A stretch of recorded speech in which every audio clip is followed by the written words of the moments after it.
The Big 12 Experience Week 7 Power Rankings edition of the Sports Gambling Podcast Network is brought to you by Underdog Fantasy. Sign up with our promo code TCESGPN to get a 50% deposit bonus up to $1,000. That is the Underdog Fantasy promo code TCESGPN. And we're also brought to you by Rhythm. Start crushing your college football and NFL with Rhythm. Get your 7-day free trial today by going over to sportsgamblingpodcast.com/rhythm. That is the sportsgamblingpodcast.com/RITHMM today.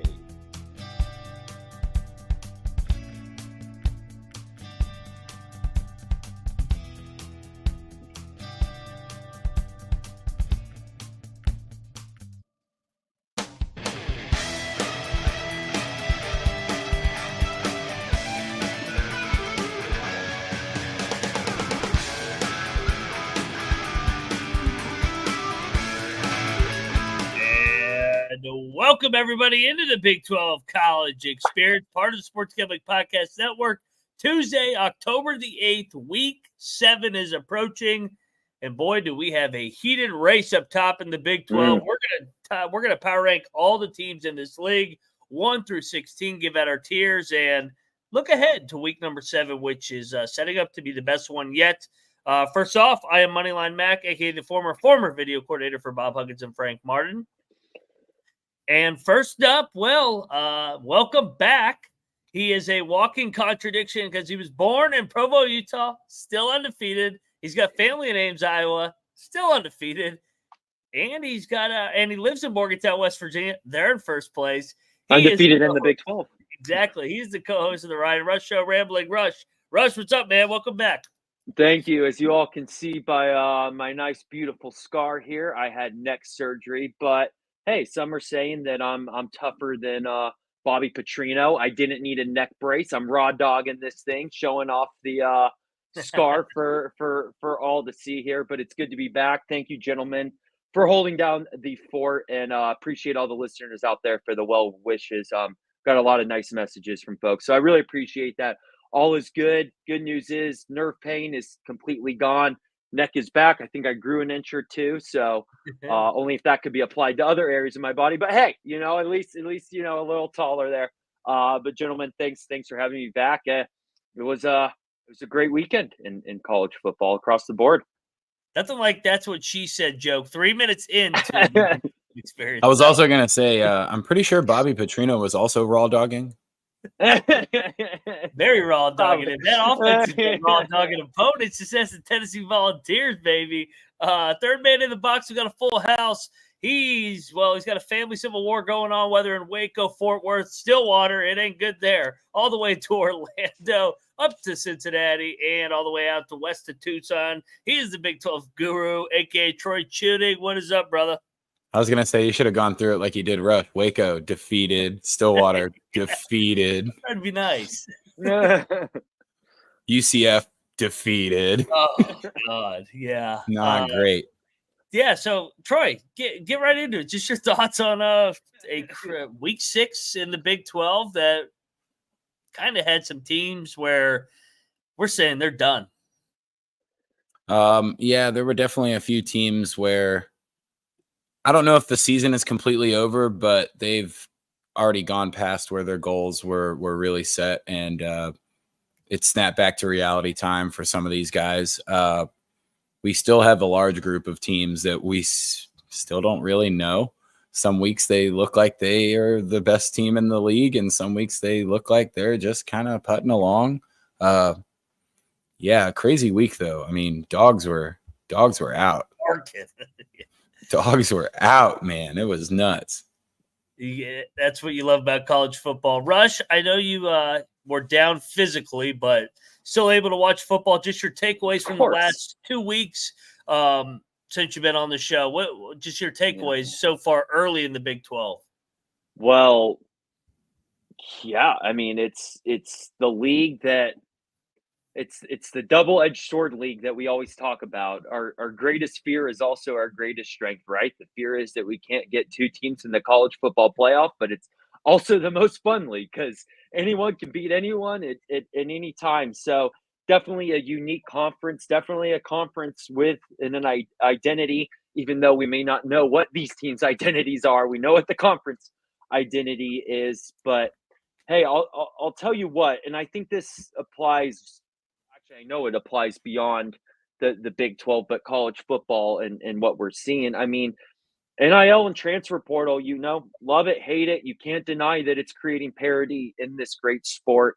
And I heard it somewhere on the radio, and it's the great point, because I was thinking of what's the best way to explain it, because you're seeing these parity, and you're seeing these schools now like the Georgia and the Alabamas of the world. They don't have the depth like they used to have, because other teams like a Vanderbilt are paying their backups to play for them. So you're definitely seeing it when it comes to injuries and like that. But hey, it's fun. This is the college football that I think is really going to blossom in this era coming up here. And the Big 12, we do have to figure things out, because we were talking before the show, and we've always assumed, Ryan, you brought up a great point, that the Big 12 will get an automatic bid. But if we beat each other up and we're talking 3 or 4 losses as the Big 12 championship, you may have 2 group of 5s past the Big 12, and we go from, are we getting 2 teams in, to, oh crap, there's no teams in here. But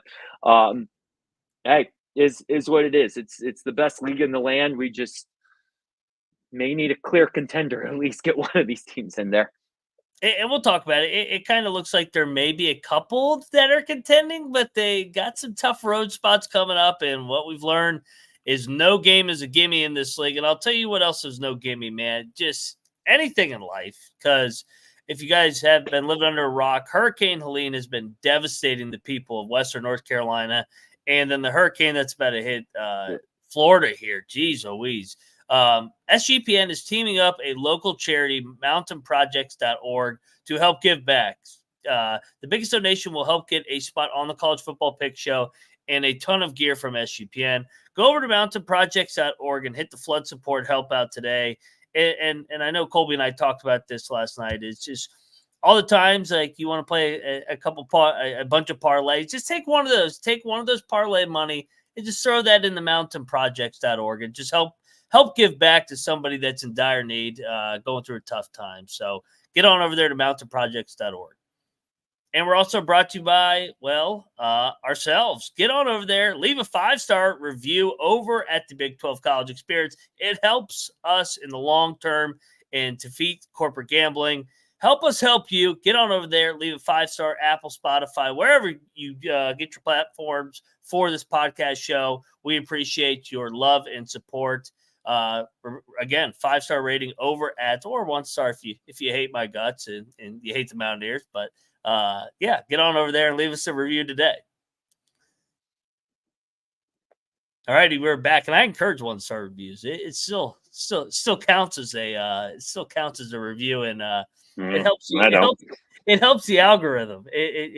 You want both sides of the bell curve. You don't want a bunch of 3 stars. Yeah, you want 5s and 1s. I don't need to get comfortable. Come on, tell me how bad I am. That'd be great. Just all the Colorado, and you know what? I have a new handicapping system. It's been profitable. Whichever fan base is the loudest in the comments the week before about where they're too low on this rankings, they always get beat. 2 weeks ago, Utah fans saying, "You're an idiot." They get beat by Arizona. Last week, Arizona, you didn't rank us high enough. Texas Tech beats them. So I'm going to continue that system. And whoever says that our picks are too low, you will be on my fade list for this upcoming weekend. So it's a new system I got in place. But let's get into our power rankings, guys. We do the tiers: tier 1, tier 2, tier 3, tier 4. Tier 4, dumpster fire, whatever you want to call this, just basement edition. Rush, who do you have in just your shithole tier down there at the bottom?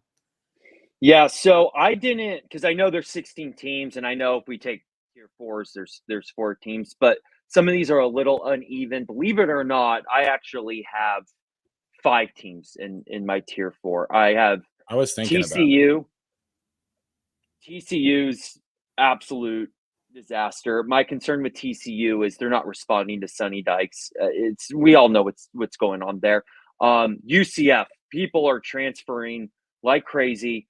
My concerns with KJ Jefferson are, well, they're coming to life. And I know KJ Jefferson, he at times can be a very positive quarterback. He's won a couple games, but he's not that SEC quarterback anymore. And you just contain him, make sure he doesn't run, and make him throw the ball. And we see what happens there. Houston, I got to keep them at the tier 4 list. We'll see what they do towards the end of the season. No, they got the one win there, but still, they're just so inconsistent, right? They'll get the one win, and then, they won't show up the next 2-3 weeks. Baylor, sorry, Troy, but it is what it is. It looks like Aranda's going to be out after this year. And I think with Baylor too, they had that opportunity versus Colorado. And I don't mean to keep bringing it up, but that Hail Mary play, I think, is just a microcosm of what this Baylor team is. And then Kansas. And I know we keep waiting for Kansas to be that team. They have guys, they have players, they have coaching, but they just keep losing these one possession games. And maybe they were due for that. It seems like these past couple of years they've won all these one possession games, but now they're looking like the Kansas of old. They're not buttoned up. They just don't look very good. And I want Kansas is that team, the teeter on the tier 3, tier 4. Maybe they can turn it around and get to a bowl game. But I think when you get to this part in the college football season and guys start hitting the transfer portal and guys are getting checked out, it's very, very, very difficult to turn a college football team around that's just in the position that Kansas is in, rather than like an NFL team or something like that. So those are my 5 teams that are unfortunately in the dumpster. Troy, how about you? Yeah. Who you gonna dump? I think I'm also going to go with 5. I have 4 definite dumpster teams and then one that's like looking for the leftover ramen cup that was still sealed and they're like leaned over the edge and they're about to fall in, I think, but they could not fall in. My 4 definite dumpster teams are actually TCU, Baylor, Kansas, and UCF. And the reason why Houston is my fringe dumpster team is because Zeon Chris looked like he brought a completely different element to the game that Donovan Smith can't really do. He might be the fastest guy on the field whenever he's out there. And just having that, I think, is going to give you enough of an opportunity with the way that their defense played in some of their losses. If they could have had, a couple of QB scrambles and just extended a few drives, not even get points out of it, just give your defense a little bit more of a rest, I think maybe they could come around and solidify themselves in that 3rd tier. But they're right there on the fringe for me at that like number 12 ranked spot in my list, but could be dumpster, could not be dumpster. I only had 4. I still have Houston in my basement. I know they finally won a game, but they had just been shut out back-to-back games, and I know they looked better. But I still think by far they have the worst roster in the league. At number 15, man, Baylor. I mean, the spot was great. They go up double digits, and then they just get blown out. I mean, I was dumbfounded on Saturday night watching Baylor. I agree. Completely lay down in the second half. At 14, and I really don't think this team is that bad. Kansas, they just can't find a way to win a game. I mean, they 5 straight 1-score losses. They just find ways to lose these games. I think that they're going to have a strong second half, but right now they're a dumpster fire at 1-5. And I'll tell you I hate doing this. Oklahoma State's in my dumpster fire, man. They didn't just lose on Saturday. They got their fucking ass kicked by our Mountaineers, and it wasn't a fluke. This is like the 3rd or 4th game where they just been dominated in the box score. Now in a must win, they're just completely hit in the mouth, dominated in the trenches. I don't know. Maybe the NIL, this team is just not hungry with all these guys back. I got Oklahoma State as my number 13, and those are my 4 dumpster fire. Rush, your next tier. Yeah, I'll pick it up where you left off with Oklahoma State. On paper, I agree with you. They probably should be in tier 4. I'm holding out some hope that Gundy is able to turn this around a little bit. As history says, he can. history might also say they've never really been in this position before either. But if there is a program to do it, it is Oklahoma State to at least get to that 6-6 record and still go bowling. So I am giving them a little bit of the benefit of the doubt. So also have Cincinnati. I know that they're coming off the bye here. They played a close one with Texas Tech. And I think Cincinnati kind of showed their true colors in that game, where they're not going to be a team that is going to be able to pull it out, and make a big play when they need to or are supposed to. However, I do think this Cincy team will beat the teams that they're supposed to beat. They just kind of are just that. They are who they are, the team, right? That kind of 6-6 team. And I hope they do make it to 6-6 and go bowling for the first time being in the Big 12. And then this tier for me is only 3. And then I'll go Arizona State as well. Hey, out against Kansas. This is a team that they're playing above of what we thought that they were going to be. And, that concerns you a little bit, like, hey, when is this going to start crashing and burning? When is Arizona State going to head towards the dumpster fire? But they've not really given any reason to put them there quite yet. And this could be the team that moves up a little bit, right? There's always that team or two that surprises everyone every year. I'm still not completely sold on it yet. However, they are overperforming, and we'll see if they can continue it. So that's my tier 3. Yeah, this tier for me is only 2 teams. I have Arizona State at the very bottom of the next tier up, because I think out of those 3 teams that you listed, they're the ones that actually have a hope that we've seen of still winning some games. Like I being biased towards Oklahoma State, I want to think that they can finish kind of strong and, maybe get back to a game under 500 in the league or something like that. But Cincinnati and Oklahoma State are in this tier of, like, I know you're not great and I know you're not absolutely horrible, but I don't think you're good either.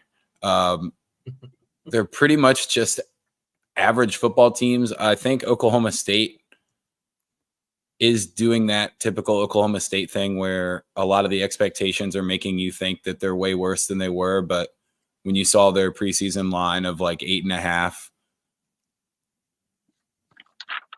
they didn't really think that they were going to be an elite team in the Big 12 either. They thought that, they would win a couple of these games, but they weren't going to, crush everything. But I have Cincy and Oklahoma State in this tier of, I know you're not that great, but maybe. Yeah. Like, there's a shot that you could look better. Obviously, the season is probably toast for Oklahoma State in terms of what their goals were. But, maybe we'll see some fight for it. What you have to look for is, unlike UCF, you have to look for somebody trying to put out like a fluff piece on Oklahoma State, talking about how they're not losing anybody to transfers in the middle of the year. Yeah, they have no eligibility left. They're all 25. I know that's what's been so disappointing about them. I actually had a crowded tier. This is kind of my 6-6 tier. I think all these teams are just average as hell. I guess Oklahoma State could technically be in this tier, where the other teams I don't think are going to go bowling. I have TCU at 12. I just think they're really good on one side of the ball offensively, but defensively inconsistent. Coaching, obviously an issue, up and down, no consistency.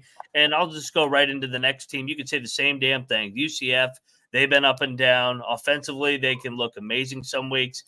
Other weeks, it looks like they're completely unprepared, drilled by Florida this weekend, to be honest. That game was never close and in doubt.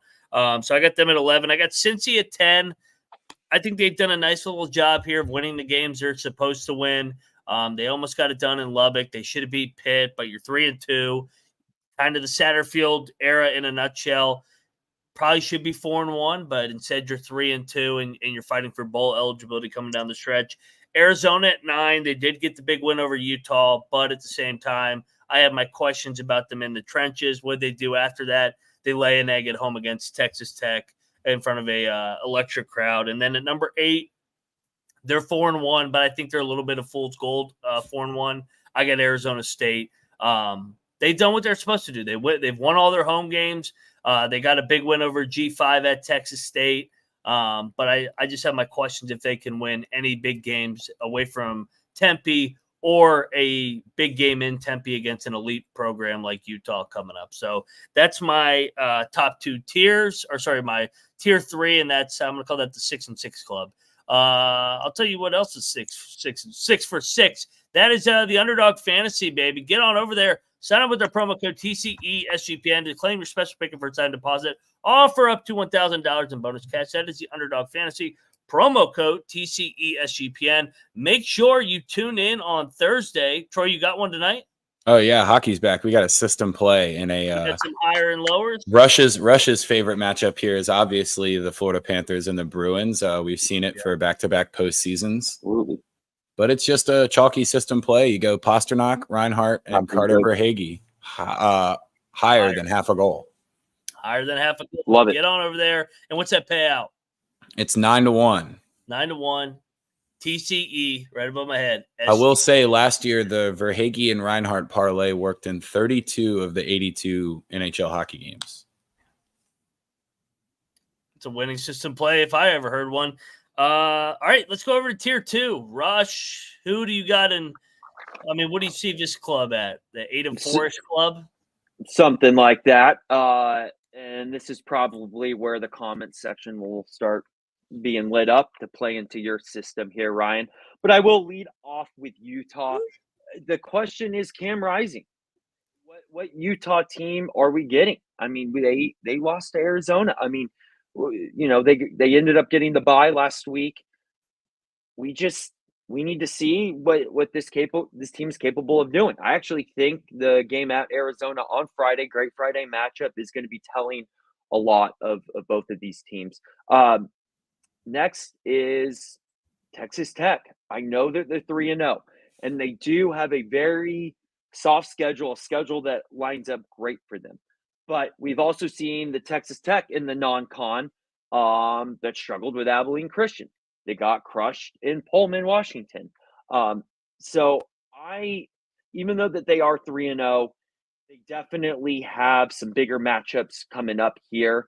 And I know I had Baylor and TCU in my lower ranks, but it seems like when Texas Tech plays those two teams with them, you know, the Texas rivalries there, weird things can happen. Then they're at Ames after that. Then they have Colorado. So these next 4 games we'll see what the real Texas Tech team is. So that's why I'm still hesitant there. Speaking of Colorado, this is also where I have them. I mean, they were a Hail Mary away from losing that Baylor game. And no, it really was incredible. They ended up beating a UCF team that I feel they're done with Malzahn. They're done with their coach, and that team is just ready to move on. So I need to see more out of this Colorado team. Yeah, they've done what they're supposed to do, but you know, they got Kansas State here this weekend, and that's a huge game for both of these teams. And then I'll round it out with Arizona. Lost to Texas Tech here, you know, I've not seen the Arizona that everyone has seen last year. And Ryan, I remember this being our concerns going into the season was, what is this Arizona team going to be? And yeah, do they have playmakers? Absolutely. But I think when the game comes down to the wire, when it comes to the Warriors in the trenches, can Arizona stand up? And I don't know if they can. So that's what I have for tier 2. All right, so my tier 2 starts off with Arizona State in the 7-5, 8-4. You get to club dub pretty often, but you're not in there on a regular basis. You know, I got Arizona State. You know, good to come away with that win against Kansas. I'm glad Cam Scatabo had a gigantic game for Colby and all the guys in the building. They look pretty good. They look like they respond to their coach. They look, you know, like they know their identity as a team, and they just kind of stick in there and keep fighting. So you do have to give them credit for that. I want to see some in-conference matchups before I, skyrocket them up. At number 8, I have Dub V, mostly because of how poorly Oklahoma State has looked. But I do understand that it's always nice to have a get-right spot to maybe start playing with a little more confidence. Obviously, if they can get Iowa State, they will skyrocket to maybe the very top, sitting undefeated in the conference still. None of the non-con really matters. I have Colorado at 7, kind of the same thing. They have a chance this week to pretty much solidify themselves as a true top-tier team. And then I have Arizona at 6. This is kind of a team. I know they got beat by Texas Tech. I kind of saw, they probably should have won that game. I feel like if their offense executes better, they have a much better shot. But again, I almost have this one as the team that you might see drop quite a bit. They've been pretty volatile in my power rankings from week to week. I don't know. I mean, we watch them beat Utah. I know Utah doesn't have Cam Rising, but still a pretty solidly coached team. And we watch them execute well. The D-backs play awesome. And then we watch them go lose to Texas Tech, which, Lubbock, scary place. We were all over that. But those are my 4 in that second tier, because I have a five-team top tier. Okay. In my tier 2, this is, like you said, 7, 5, 8, and 4. And I think all these 3 teams I got, all are in contention for the Big 12 title, but have clear flaws in their team and have got some breaks. Colorado, we mentioned, hit the Hail Mary against Baylor. They've been very fortunate. I don't think they're as good as their 4-1 record. They've found ways to win close games. Got to give them credit. But I think there's some losses on their schedule to come just because of their flaws on the defensive side and the offensive line and at the coaching position. So at number 6, I got our Mountaineers. Just remember, just like Baylor should have beat Colorado, Kansas had West Virginia down 10 and was 3 minutes away from sending the Mountaineers to 1-3. Mountaineers got some momentum, but they do have some holes on this roster as well, just like Colorado. I got them at 6, and then I'm with you, Rush. I think Texas Tech, yes, 5-1 overall, 3-0 in the league. I think they're a little bit of fool's gold. Don't get me wrong. Taj Brooks is a stud, but schedule's been super soft. Getting the Arizonas and Cincinnati at home, I think they'll come back, but at the same time, they do have a nice schedule down the stretch. So I got Texas Tech at number 5 for me, for my 1-3-0 team in the league. Tier 1, top tier, and these are the front runners to get to Dallas. I'm going to go West Virginia. Sue me, I'm drinking the Kool-Aid, but I'm having fun here. I will say this about West Virginia, Ryan, and I think you'll agree with this. What we saw against Oklahoma State, and I'm very aware that Oklahoma State didn't, they were out a lot of guys, especially on their defense. However, that was the most complete game I've ever witnessed in the Neal Brown era of West Virginia football coaching. And if they continue that, I'll play anyone, anywhere, because everyone was firing from all cylinders. And that's something that we've been waiting on. And it's still going hard to Stillwater, a place that they've had just not good success there. It was a hot day. It was over 100 degrees on the field, something that West Virginia is also not used to, that favors Oklahoma State. Very, very impressed with the performance West Virginia had. And they will have the ability to maintain this tier 1. Iowa State's coming to town. Love that matchup for West Virginia. Of course, Kansas State's after that, and then they're at Arizona. So they have the opportunity, whether you have them in tier 1 or not, to be a tier 1 team coming up here with these next 3 games. Next, BYU. Yeah, drinking the Kool-Aid again with the team I grew up cheering for. But gotta give them credit. 5-0. Kansas State comes to Provo and they beat the crap out of them. Then they go to Baylor, jump off on that lead, and a traditional BYU team would have blown that game. No doubt in my mind. They held on to that, which was very surprising. But like I said, this team's looking very different. Retzlaff kind of feels like he's got his feet under them. Roderick's not a total idiot as an offensive coordinator. So, hey, defense is firing from all sides. It was a great time for their bye week. They got Arizona. That will probably determine which of those two teams is going to be in Tier 1 versus Tier 2. Those teams usually have some history together. I would say BYU usually, when they face each other, wins 2 out of the 3 matchups. So we'll see how this one plays out coming up here. But, hey, two home games from BYU coming up in Provo. Next, Iowa State, as they should be, Tier 1.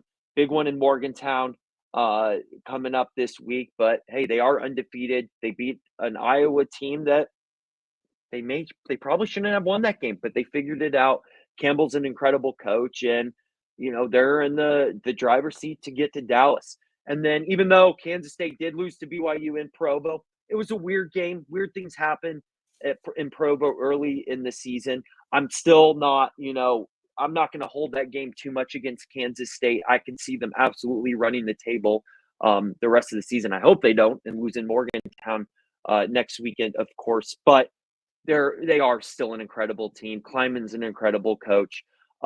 Only concern there, of course, is Avery Johnson and his lack of experience. And, it's you relies sometimes too much on running the ball.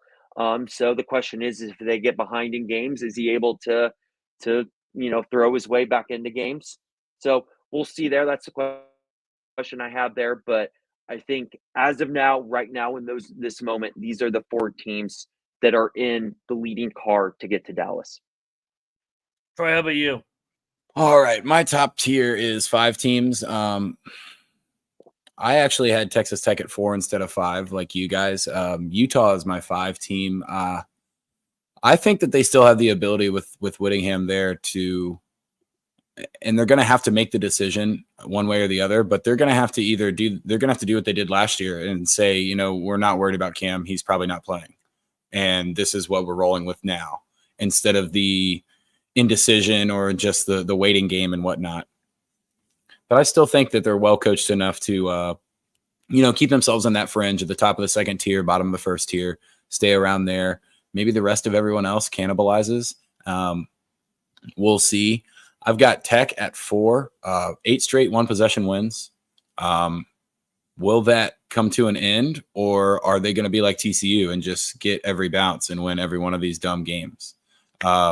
Because we've seen it before, and there's always one of those teams where you're like, the luck's going to run out. The luck's going to run out. Well, it might run out. It just might be after the season. I have been solidly impressed with Tech. So they've earned their top tier spot for me for now. 3 is Kansas State. Again, they have an opportunity to probably lock themselves into the top tier, or, maybe West Virginia shows that they're the ones that deserve this top 3 or top 4 spot in the league. Number 2 is BYU. I have a feeling that we're going to see BYU at 1 in these power rankings sometime soon in this league. Wow. Nobody else has a defense that can just simply form tackle.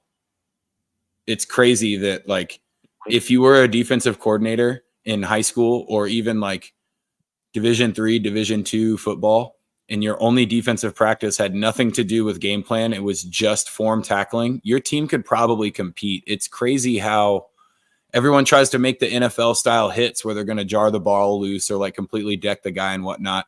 The dude gets 12 more yards because it's college football. And there's no huge size advantage that you have over the guys yet or whatnot.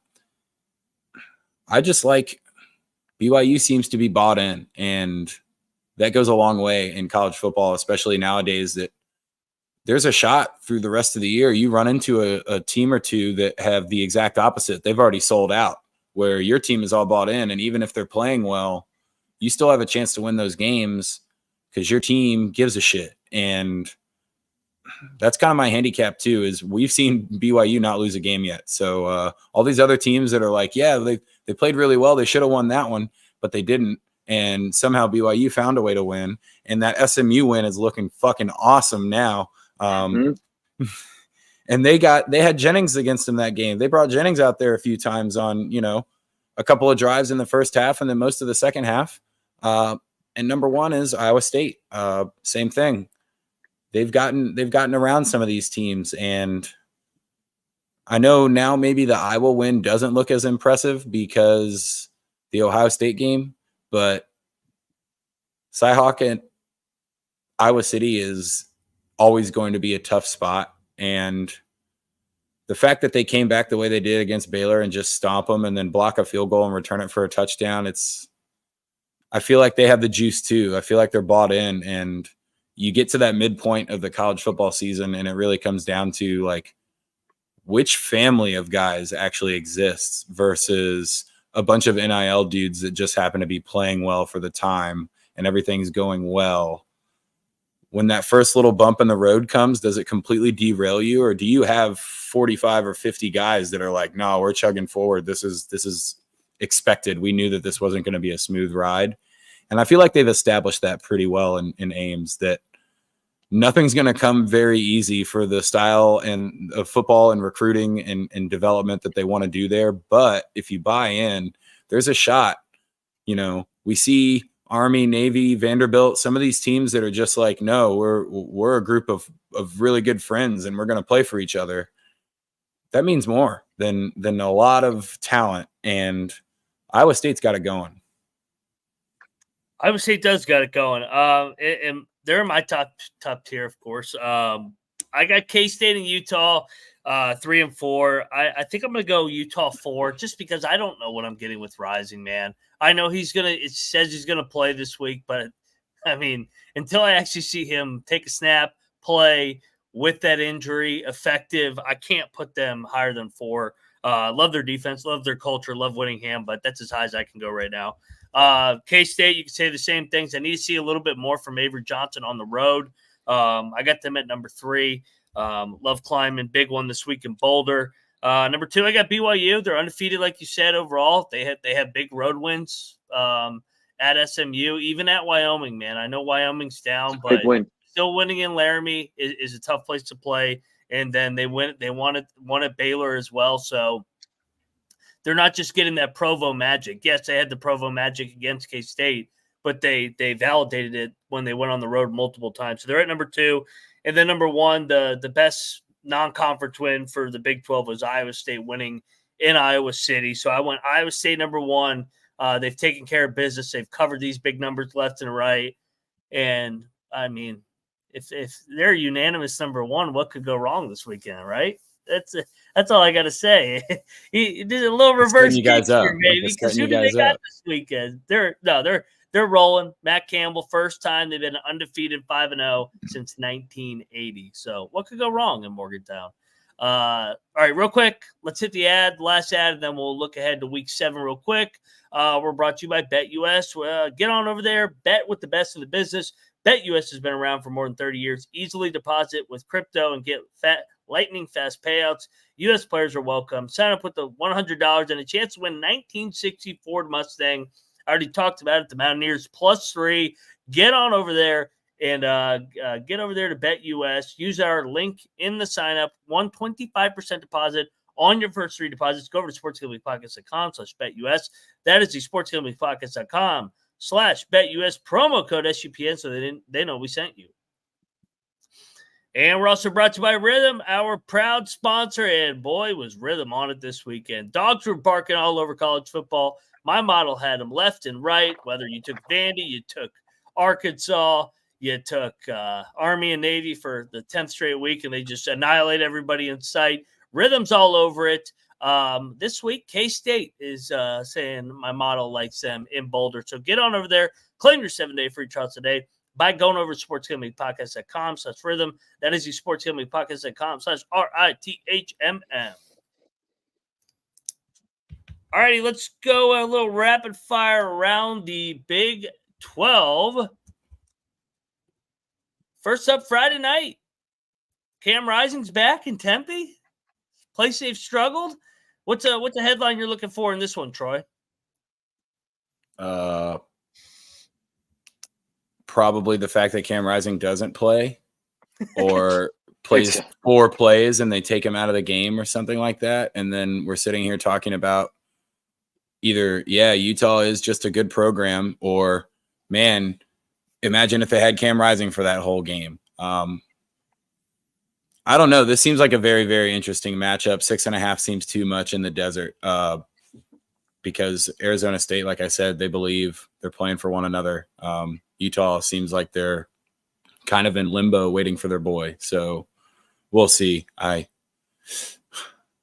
feel like this might be another home dog. Rush? How about this game?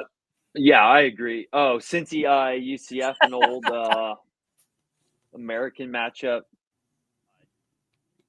This game goes to a bowl. Loser doesn't. That's the storyline right there. And I don't know how UCF's favored 3. I think, I guess they're going against Satterfield. That's why they're favored 3. But I have no faith in this UCF team at all. Troy, which can Arizona go 2-0 on the Utah? 2 wins in 3 weeks? This feels like a bad matchup for Arizona because of, like what I talked about earlier. BYU yards after the catch is not a place that they give up a lot. And Arizona kind of lives on if the ball's not going deep to Tat McMillan, then it's a lot of, move and dump kind of stuff. I guess Fafita could cause some issues athletically compared to, the 28-year-old white guys. But again, this one has the chance to be Provo Magic. I know we saw them kind of stomp Kansas State, but this one has the chance to be that like missed field goal win the game, Provo Magic kind of stuff. Rush, what's the history of BYU in daytime games? Are they do they ever get picked off in the afternoon slots? Yeah, they do. They do all right. What is that one locally? I mean, the thing about BYU, they show up regardless. Yeah, they do fine. I think it's more of a matchup that you have to be concerned about with BYU. I don't think they're necessarily a time slot team. Actually, you got to give them respect. I mean, they played Baylor in Baylor at 11 local time, 10 o'clock, BYU time. So, I think this game, BYU's coming off the bye, so they'll have rest coming in here, and Arizona, had a late game on Saturday. I think this game is more about the matchup, and I think historically, like I said, 2 out of 3 times BYU beats Arizona. I like BYU in this matchup. I got to think about this spread a little more. I do think Arizona is going to keep it a little. As of now, the initial lean is Arizona will keep it a little closer than 5.5. But I mean, Arizona might be pretty worn down, and now they have to go to some altitude. So, hey, this is that mid-season Provo Magic, like you just said, where they usually get it. Teams start wearing down, and now they got to go huff and puff and hands on their knees in the third quarter. We have one battle of this is wrong on where the game's at. Whoa. Typo. There we go.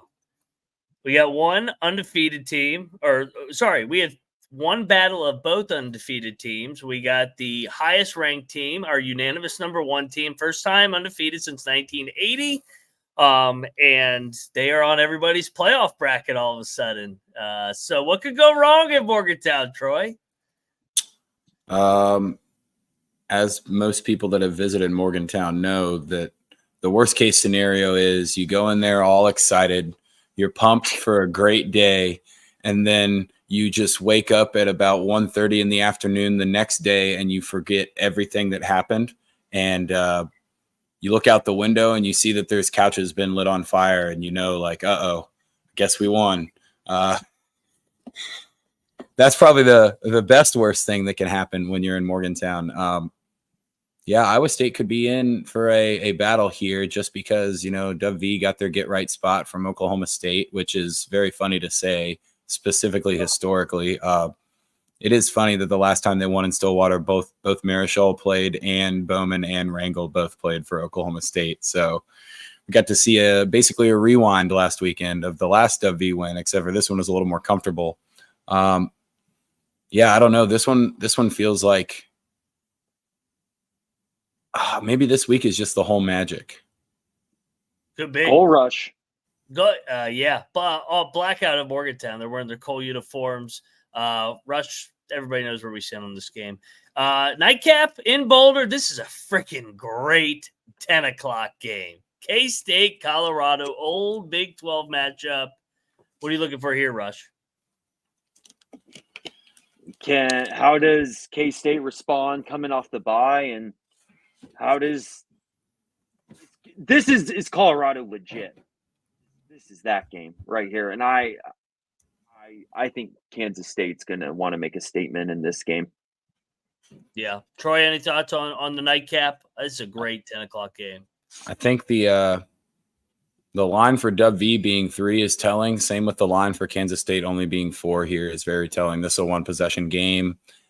And we see if Avery Bradley's got it, if he can outduel Shedeur. But, yeah, I'm very scared of the Buffs right now. I talk too much shit on them, and I feel like I'm going to have to eat it all for the rest of the whole year. So pile it on, Buffs fans. Pile it on. Oh, please flood the comments. They'll be assistant play because they were the loudest after that UCF game. K-State, lay it. All right, guys. We'll be back on Thursday to break down these 5 matchups. We got how many teams do we got on bye this week? We got Arizona. No, not Arizona. Neither Arizona. 1, 2, 3, 4, 5, 6. Okay, State's Texas is on bye. Oklahoma State's on bye. TCU's on bye.